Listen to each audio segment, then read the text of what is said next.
го објавуваме на јавна расправа Законот за основно образование. Коментарите и мислењата о Законот за основно образование ги очекуваме во рок од 1 месец.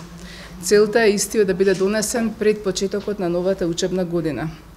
Законот содржи одредби кои што значат измени во наставниот процес и во статусот и правата на наставниците од основните училишта, зајакнување на темелните уставни вредности во образовниот процес, како што е недискриминацијата, забраната за понижувачко постапување спрема учениците и градење на свест за казнивост на говорот на омраза, превземање на обврски заради непречено остварување на правото на образование на децата со посебни потреби и прераснување на посебните училишта во ресурсни центри, создавање можности за талентираните ученици повеќе да напредуваат во своето знаење, надворешна евалуација на училиштата и нивно рангирање согласно постигнувањата и други. Со законот ќе се утврдува максималниот број на часови на учениците, и тоа за учениците од 1 до 3 одделение,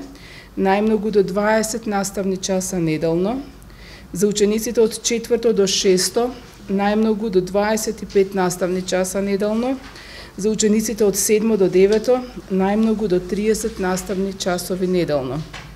Паралелно со тоа ќе се намалува и на неделниот фонд на наставни часови за одделинските наставници, и тоа од 18 до 23 наставни часови, во кои влегува и времето за организирано прифаќање на учениците пред и по наставата.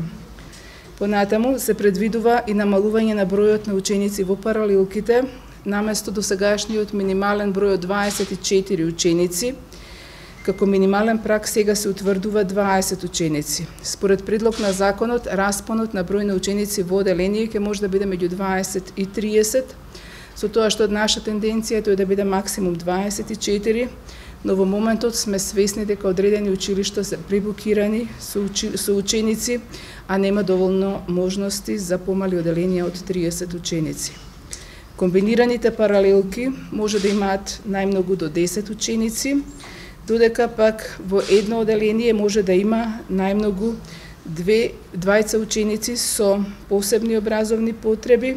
Целта е да се избегне нивно групирање и изолирање во една паралелка и да се овозможи нивна инклузија со можност за непречено одвивање на наставниот процес.